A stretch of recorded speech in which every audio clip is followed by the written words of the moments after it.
we're picking up where we left off last week. We started this last week. This will be our last Sunday, by the way, on this topic. But last week we started Enslaved by Convenience. And we took an in-depth look at the book of Acts, just the first several chapters up until the time that Paul goes on his first missionary journey. And from there we followed him on a second missionary journey and then actually a third missionary journey.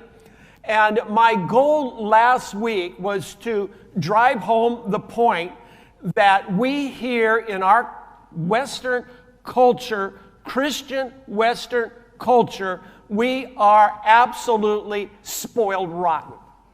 We're in a building today with nice chairs. We've got air conditioning. In the winter, we have heat. We have sound. We have all kinds of things that the early church did not have. In fact, many churches around this world don't have the conveniences that we have. In fact, many Christians today are being persecuted. Many people are meeting underground because if they if they're noticed, they're arrested and they go to prison. In China, they meet underground. They cannot tell anybody that they're a Christian because it might mean that they're arrested and put in a prison. In parts of the world, they're beheaded and they're killed. And I mean, I could just go on and spend a whole hour telling you about persecution. But here's my point, is that you and I we don't even know what that's like. We think if we have a Jesus bumper sticker on our car and somebody tailgates us, we want to blame it on the Jesus bumper sticker and go, man, I'm being persecuted because the guy in the big 250 big truck is tailgating me. We're so wusses when it comes to serving God. It just blows my mind. I'm getting warmed up. That's my man over there. So anyway, so I left you with this, that Paul, when we looked at the life of Paul, Paul was beat. He tells this to the Corinthian church, man, I was beat with rods on a number of occasions. He said, I've been jailed repeatedly. He said, I've been shipwrecked. I've been lost at sea, floating in the oceans, a day and a night at sea, completely lost. He said, I've been robbed repeatedly, and he said, I've been stoned. In fact, at one occasion, he was stoned. They thought they stoned him to death. They presumed that he was dead. And what did he do? They dragged him out of the city, and they just threw him out in the dirt out of the city. And after a while, he gets up. Amazing. I don't know if God raised him from the dead or if he was actually not dead, but they thought he was. And he gets up. He shakes himself off. He gets up. And the disciples are there going, man, we thought this dude was dead. We're getting ready to bury you, Paul. And he gets up. And what does he do? He turns around and he goes right back into the very city that stoned him. I mean, if it were me, I'd be going anywhere but back. This guy's got cojones. I'm telling you, he is not running from inconvenience. He's running towards it. If it's inconvenient, it must be right. I'm going to go do it. We looked at the fact that when he was going to Jerusalem, this was to be his last stop. He knew this was his last stop. It had been prophesied repeatedly to him that, Paul, when you go to Jerusalem, this is what's waiting for you in Jerusalem. They're going to tie you up and they're going to throw you in jail. And Christians everywhere were pleading with him, don't go, Paul, don't go, man. They're going to tie you up. And Paul said, stop crying for me. Stop crying for me. He said, I'm not only willing to go be bound in prison and face trial, but I'm willing to die right now for the gospel. So off to Jerusalem he goes. And what happens? He gets arrested. He's thrown in prison. He faces 3 pre-trials in Jerusalem. And the last pre-trial, Claudius says, if this man had not appealed to Rome, he'd be set free right now. Paul could have walked right there. But he appealed to Rome because he was a Roman citizen. It was his right to appeal to Caesar's court. And he said, I am going to appeal to the highest court known, the court of Rome. And I'm going to preach the gospel in Rome to Caesar. That's where I'm going. So he elected to stay jailed another 2 years. Actually, 2 years plus. Amazing to me. Who would choose that? Who would actually make a choice like that? That's like some of you, you've been in jail, some of you have been in prison. If they said to you, you know what, you can get out. You could walk today. How many would jump at that opportunity? I mean, we look at each other and go, you'd be crazy not to. Not Paul. Paul said, no, I'm on a mission, man. I'm making it to Rome. I don't care what it will cost me. I'm making it to Rome. Amazing. Amazing. We're going to meet Paul one day in heaven, and you'll get to ask him all kinds of questions. Paul, what was it like to be beaten like that with rods? What was that like? What was it like to be stoned a number of times? What was it like when they whipped you with the cat of nine tails? What was that like? You know, they whipped Jesus with the cat of nine tails once. They whipped Paul with the cat of nine tails 5 times. 39 stripes on 5 different occasions. 39 stripes, cat of nine tails. Do you know what that does to you? The barbs on the end of the cat of nine tails. Do you know what those barbs do? Why they're there? Because when they throw that whip and it implants in your back, that doesn't hurt nearly as much as when they pull it back and they pull flesh out. That's the pain. That's the pain. In fact, we think Jesus just had little stripes on his back. No, a major portion of Jesus' back when he went to the cross was no longer there. It was there. It wasn't there. We can't show that in pictures, though. Who wants a picture of Jesus in your living room with his back missing and blood going everywhere? How would you like to have that above your dinner table? No, so we just beautify it all that we can, and we don't show the real picture. But I think it's mainly our Western culture to blame. It's this generation. We live in a generation like I could not have imagined this generation growing up. There's no way I could have even fathomed what we do and where we're at today. Donnie and I were talking yesterday, and he mentioned TV sets. It's amazing. Do you know that almost everybody here, you actually have a TV set in your pocket? Don't be watching it during church. But you actually, our phone is like a little mini TV set. We can go out on the internet and watch all kinds of stuff. We could watch Dynasty and all that other stuff. We carry a TV set in our pocket. Man, I remember distinctly the TV set we had growing up. It was uglier than sin in a big cabinet. There's no way that would fit in my pocket. We couldn't even move it around the living room. It had one place to be.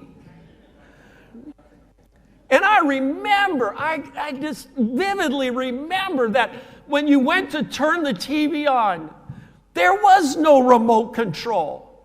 In fact, parents had kids because they were the forerunner of the remote control. We just tell our kid, hey, Bubba, go turn that TV on. He actually had to walk across the living room, and our TV, you pulled the knob out. You pull the knob out, and it would take about an hour to warm up. And you walk back there, and you know, we have internet, and we get frustrated if we have to wait. The little thing's spinning. Oh, come on.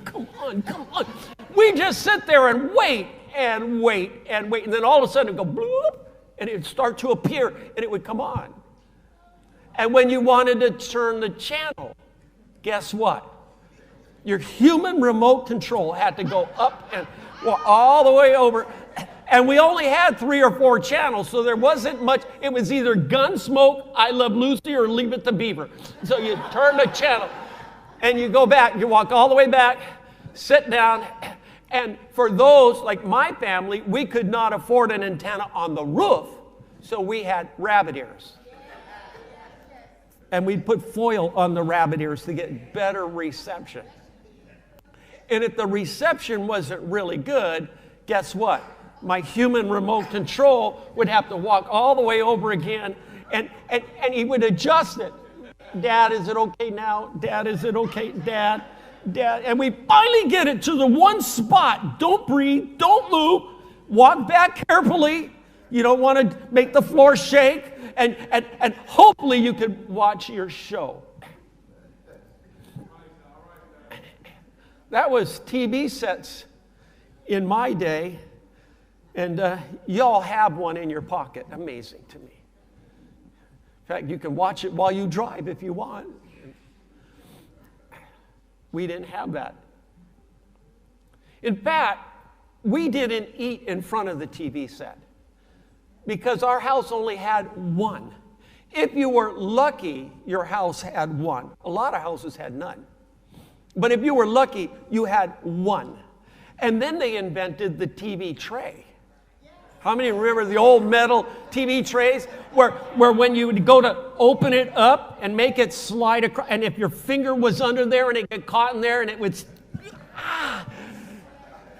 that's why they're all dented up, because you kick it across the front room and it ran over your head. And then they invented TV dinners.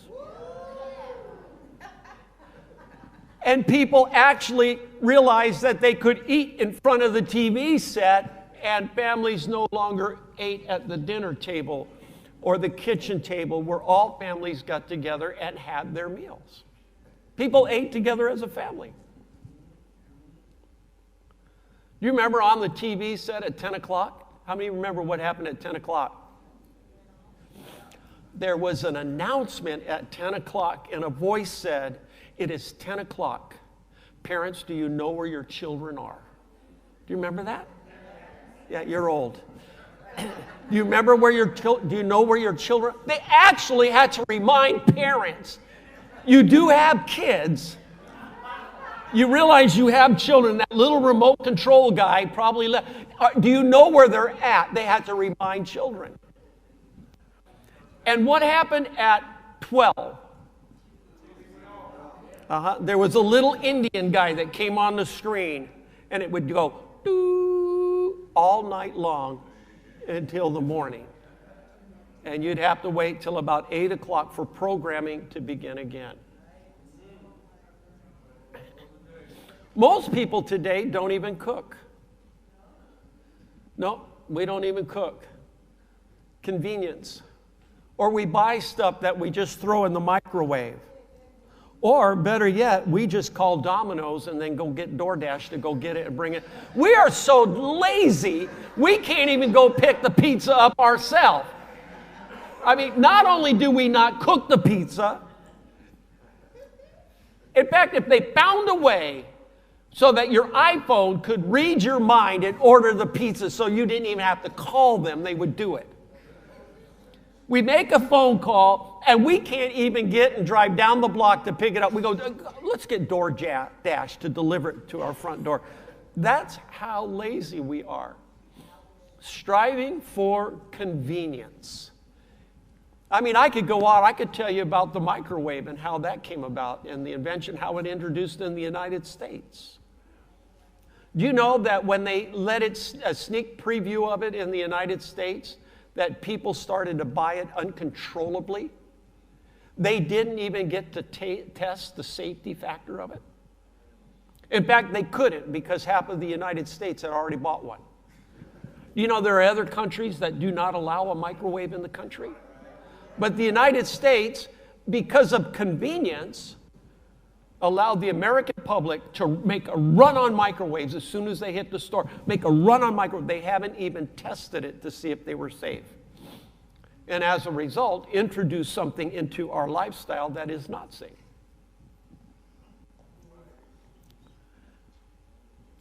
But why do we do it? I could tell you as a fact that when you microwave vegetables, let's just take vegetables and you microwave them. Do you know that when you're done microwaving them and you go to eat them, there is no nutritional value at all in the vegetables? It's been sucked out by the microwave because of the way it heats inside. All of the nutrient value of those vegetables are gone. But I guarantee you that this week you'll go do it again. Well, heck, so what? I don't care. I'm not going to go boil water and put vegetables in it. That's work. And I just don't do work. I want convenience. Convenience. I was thinking, families aren't convenient. Did you know that? Did you know that over the last 50 years, the marriage rate has declined 60%? 60%. Do you know that while it's declined 60%, the divorce rate has shot through the roof? Of those few that are married, it's shot through the roof. So picture it.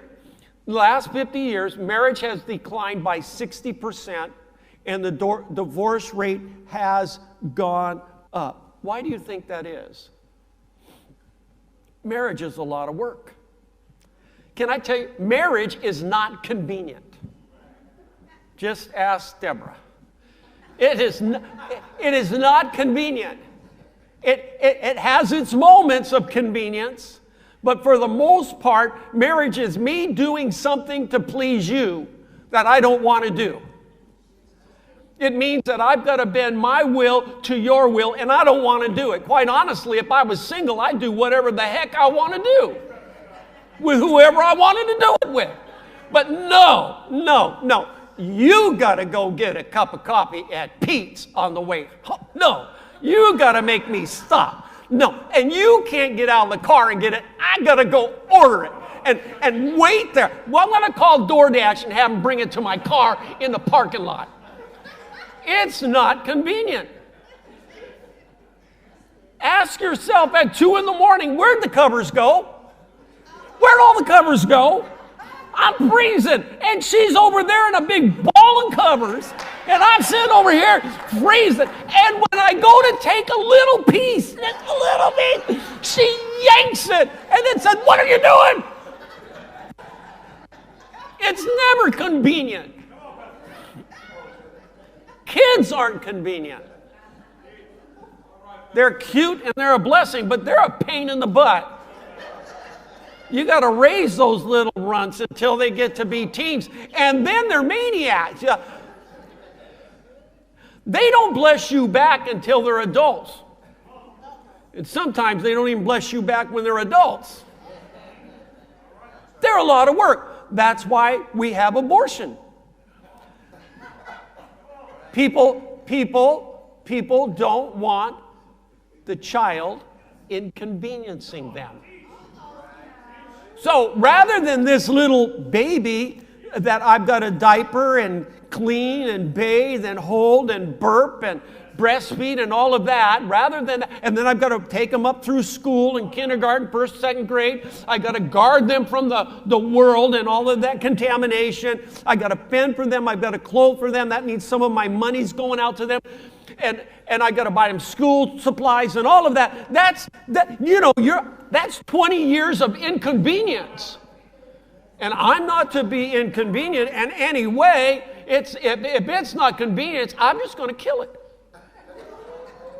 Because that's the way I roll. It's all about me. I'll just go and have it aborted. Then I don't have to worry about it. I can keep living my life the way I want to live it. All about convenience. Church, I'm on a roll.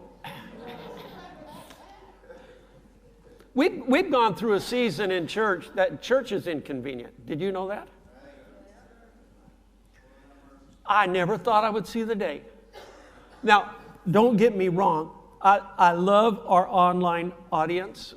I really do. There are more people online than there are people here.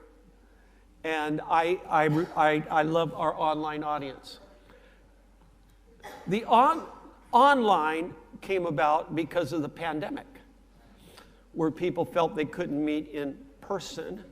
So we all jumped to online, and we boosted our online. We enhanced our cameras and the quality of our cameras and all that just because y'all weren't here.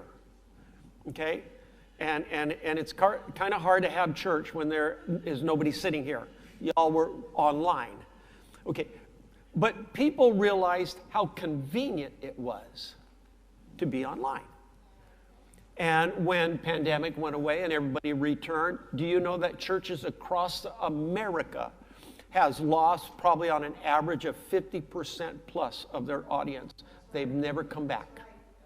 Never come back. Now, I believe in online. I really do. Donnie watches us from Hawaii online. He can't be here. I believe in online. I believe that when you're sick, I believe that if you're away, I believe if the kids are sick, I believe that online is there to serve a purpose. But here's the thing. It's become convenient for people to watch online from being in bed, eating their bowl of cereal, instead of getting dressed and coming to church. But here's something that happens. There is something that happens when you gather in person. There's a certain dynamic and synergy that happens in the presence of the Lord.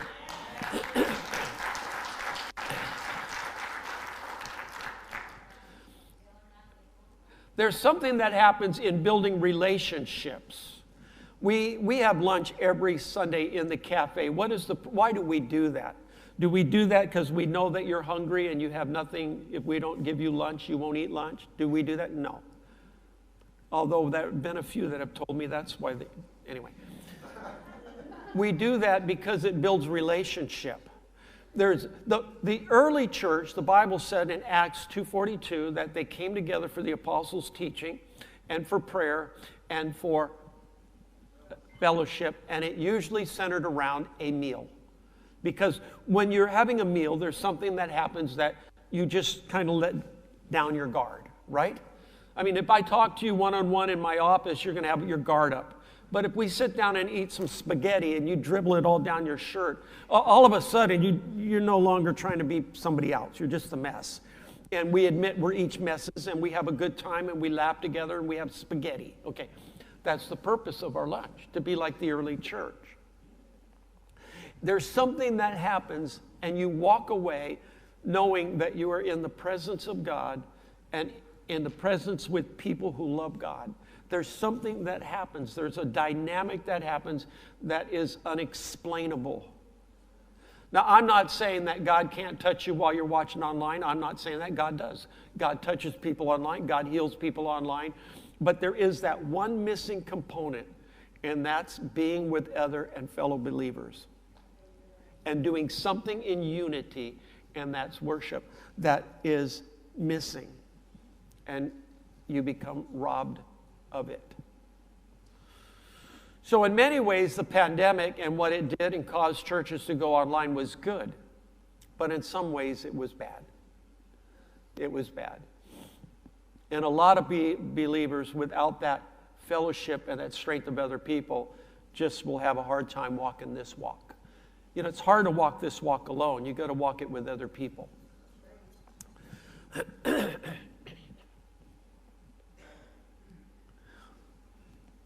I wrote something here that I believe is true. Sometimes our dreams and our goals cannot wait on the convenient time or place. Let that sit for a minute. Sometimes your dream and your goals cannot wait for a convenient time or place. Sometimes to wait for it to be convenient is to miss the mark.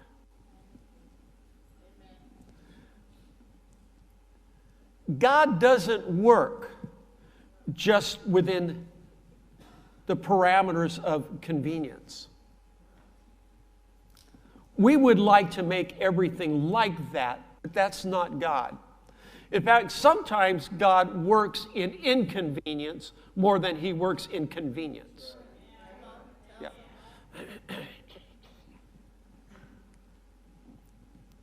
Years ago, when I first felt God calling me to the ministry, I spent some time early on pastoring in Gardena, California, up in that Compton neck of the woods. Anyway, Our church was an old hippie drug church, and they decided, our church, I felt called to go to San Francisco, so our church was going to send me to San Francisco with a team of people to birth a like ministry in the city. I had no money. The organization decided to give me money to support me for 6 months. I had no money. My kids were little. God had blessed us with a home. I didn't have a buyer for the home. I didn't know where we were going to go in San Francisco, but I knew that I felt God was telling me that we were going to San Francisco. So I did the only thing I could do. I rented a U-Haul truck, loaded it up, took a quick drive up, found a place to live, came right back down, got in the U-Haul truck, and up we went to San Francisco. Didn't know where we'd meet as a church, didn't know anything. I had no idea. All I knew was God said, you're going to go to San Francisco and you're going to start a church. Back in the day, we were called pioneer pastors. We'd go birth churches. I hadn't planned to be a pioneer pastor, but I knew God sent me to San Francisco. I had no money. I had no direction. All I had was a small team of people that would make the move with me because they believed in me. And up to San Francisco I went. They followed within weeks. Up they came. We had no idea what we were doing. We're flying by the seat of our pants. We had no idea what we were doing. It was inconvenient.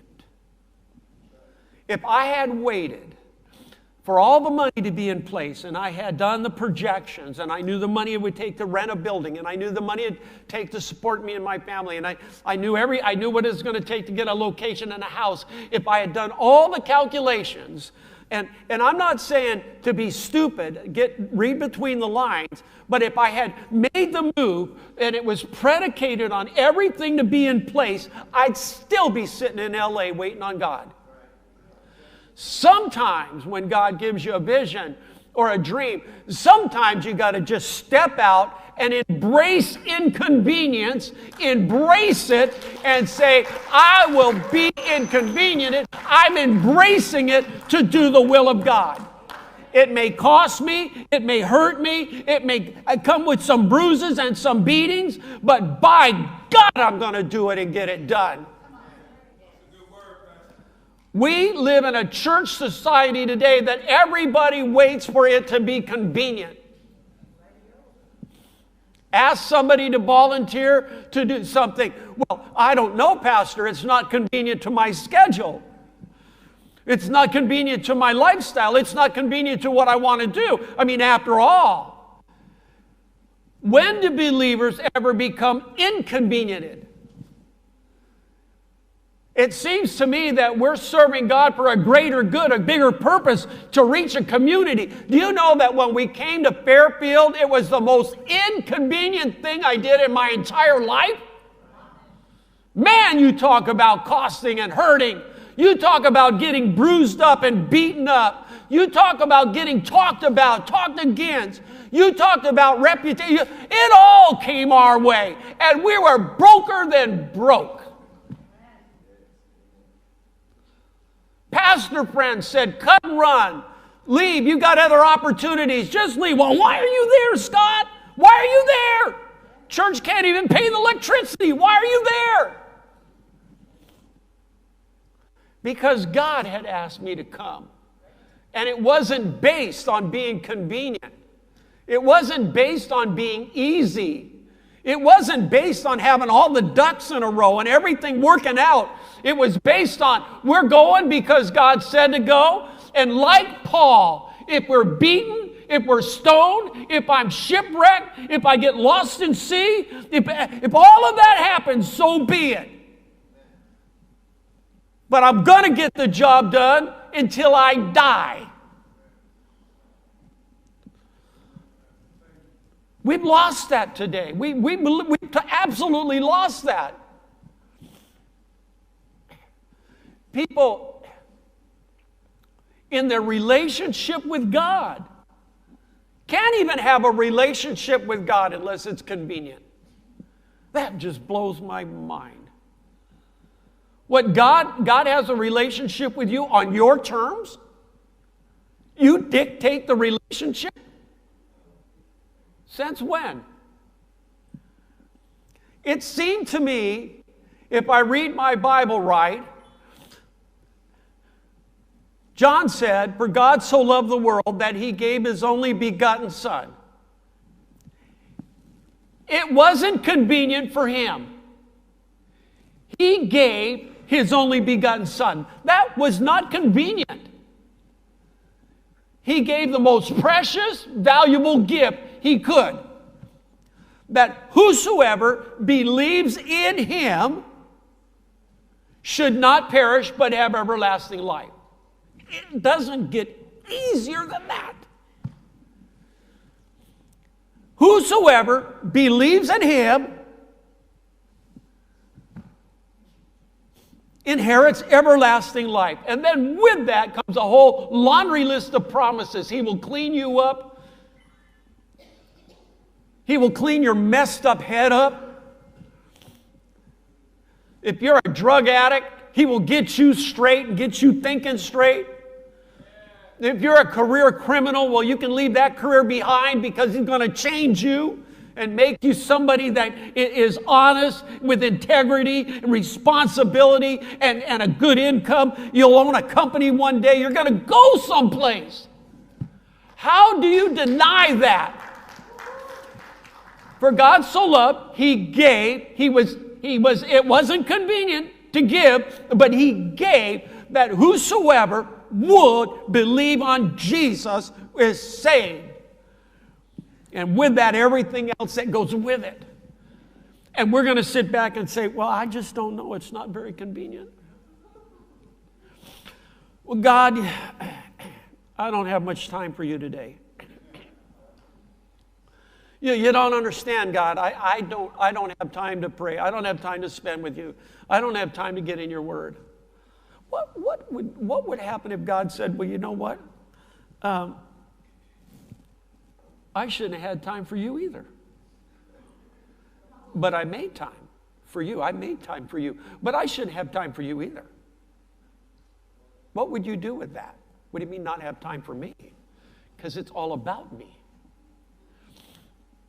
I was thinking yesterday, Jesus, I didn't take time to do this, but I was thinking, how many times did Jesus get up at night and pray?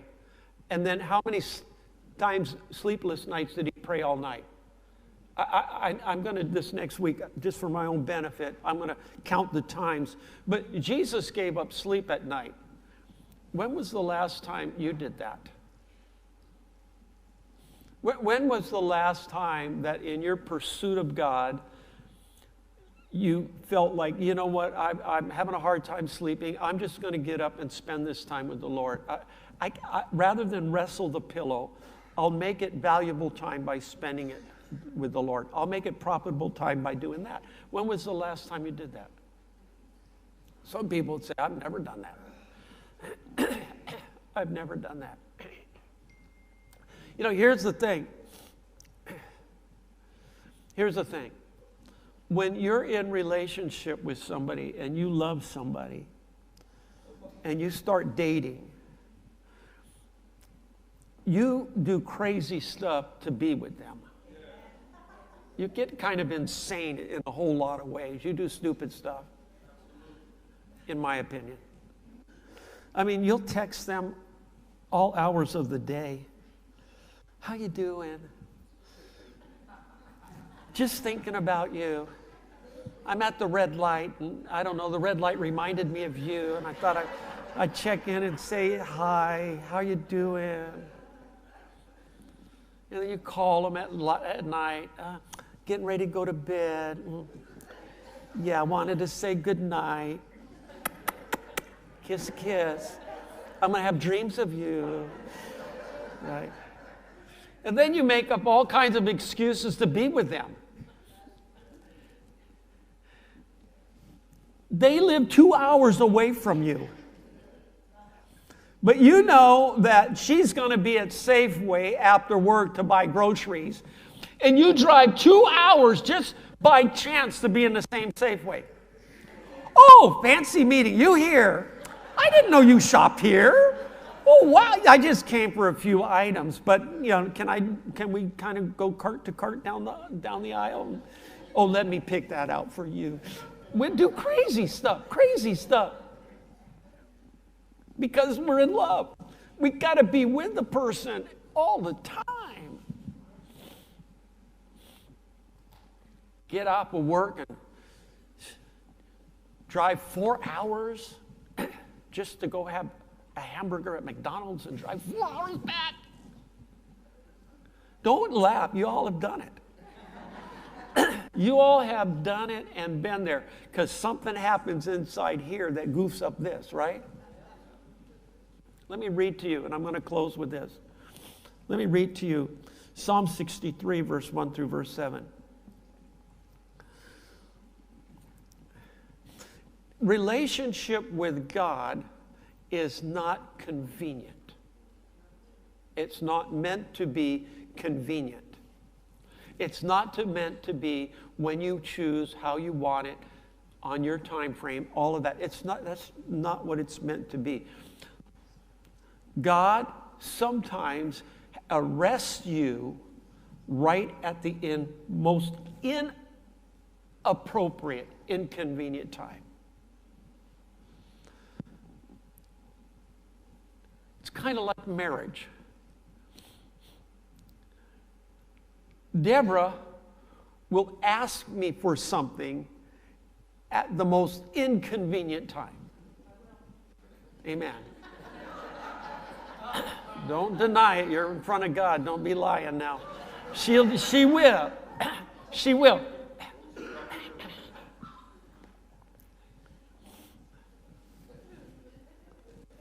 I'm making some little breakfast, something to eat, and she's far away, and I can hear the voice. Honey! And I know what's going to happen. It's going to escalate unless I respond right away. Honey! Scotty! God. Yes, hon. I need more coffee! Hands are dirty, pots everywhere. I can't do this right now, man. Okay, hon. So put everything aside, make some coffee, bring her 1 cup of coffee. Thank you, love. Thank you. Go back to what I was doing. There's nothing convenient about it. But why do I do that? Why would I do that? Instead of saying, get your own cup of coffee. I'll get it when I feel like it. That's what we do to God. Leave me alone right now. I don't need you right now. I'll come to you when I want you, buddy. That's what we do to God. But why do I stop and do? Because I love her. That's really the only reason. Because it's really not convenient. It's nothing to my advantage at all. I get nothing out of it other than to do something for her that I know that she will appreciate. So relationship with God is never meant to be convenient. We want it all to be on our terms, as we choose, when we want, how we want. In fact, we do that with most everything about God. God, I want you to heal me. I want you to heal me, but I want you to heal me when I say. I'm going to count to 10. When I say, not when you want, but when I say. I'm the boss around here. When I say. That's what we do. Psalm 63, I was just reading this the other day, and I'm going to leave you this, verse 1 through verse 7. This is David. David has a heart after God. In fact, it is said of David, God said this, David is a man after my own heart. Now, I find that hard to believe because David was one of the most messed up men in the Old Testament. Seriously, this guy needed some serious counseling. He is messed up. Sleeps with the wrong woman, gets her pregnant, baby dies, kills her husband. He'd be doing life in San Quentin. God says, don't number the children of Israel. He numbers them because of his ego. Part of them get killed. I mean, this guy does everything that God says go left, he goes right. But there's something deep in his heart, even though he's messed up, even though he doesn't do everything right. You and I will never do everything right. Let's just get used to that. We are not infallible. We're very fallible. We will do things wrong. But there's something deep inside of him that God sees. He has a heart after God. So let me just read a couple verses. This is David's song when he's exiled in the Judean wilderness. He's exiled. There's a whole story behind that. That will be another Sunday. We don't have time. But he says, O God of my life, I am lovesick for you in this weary wilderness. I'm lovesick for you in this weary wilderness. I thirst with the deepest longings to love you more, with cravings in my heart that can't be described. Such yearnings grip my soul for you, my God. I'm energized every time I enter your heavenly sanctuary to seek more of your power and drink in more of your glory. For your tender mercies mean more to me than life itself. How I love and praise you, God. Daily I will worship you passionately with all of my heart. My arms will wave to you like banners of praise. I overflow with praise when I come before you, for the anointing of your presence satisfies me like nothing else. Remember the day that when you were dating and how you would spend that time with the other person? And you didn't have to go out and have dinner at a Michelin-rated restaurant. You didn't have to go out on the town. You were okay going to Burger King. The purpose was to be with the person, right? And remember when you would leave and you'd get in your car to go back to your place or whatever? Remember you always felt fulfilled? Man, I love being with her. Wow, didn't we have the deepest conversation? No, there was nothing deep about it. You were just goo-goo-eyed over her. She could have said X, Y, Z, and you'd have thought it was the most profound thing in the world. You're love struck. And you go away and you just feel good. That's what David is saying. David is saying, for the anointing of your presence, it satisfies me like nothing else. How badly do you desire his presence? Do you pursue him? Do you pursue him? Are you a God chaser? Or do you expect to just be chased? It's the God chasers, it's the God pursuers that experience this. The anointing of your presence satisfies me like nothing else. Satisfies me like nothing else. You are such a rich banquet of pleasure to my soul.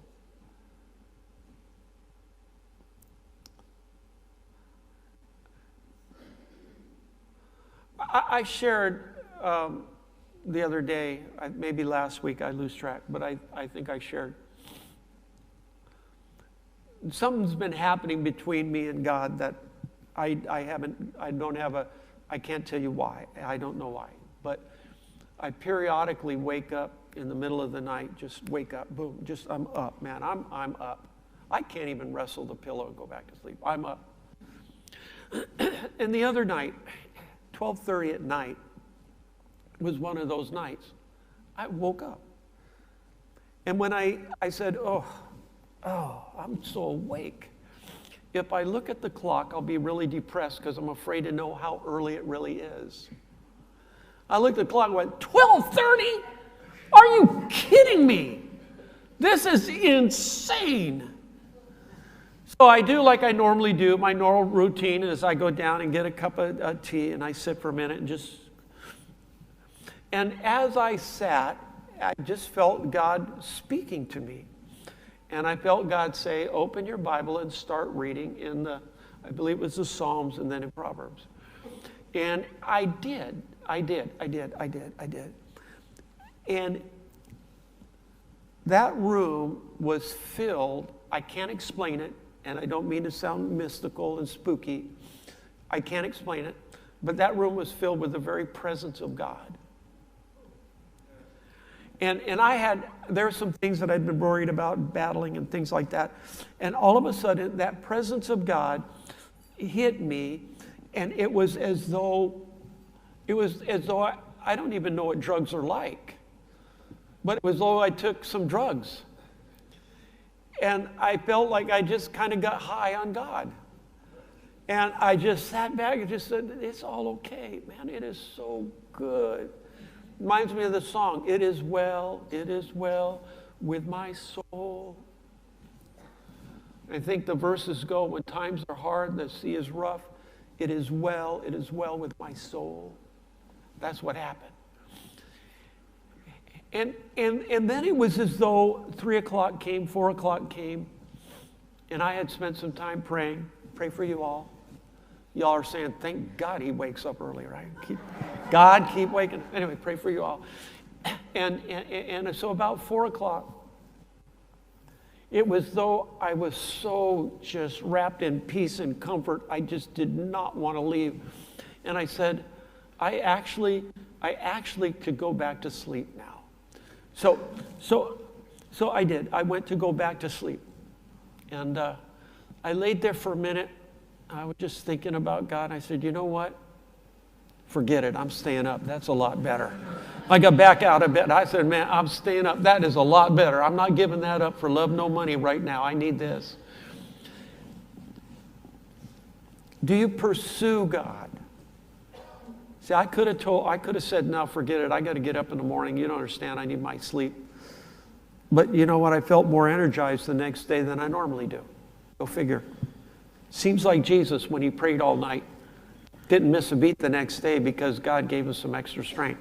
Okay. Verse 6. I lie awake each night thinking of you and reflecting on how you help me like a father. I sling through the night under your splendored shadow, offering up to you my songs of delight and praise. With passion I pursue and cling to you because I feel your grip on my life. I keep my soul close to your heart. I keep my soul close to your heart. God has more for you than you will ever experience. Worship team is coming. More than you'll ever experience.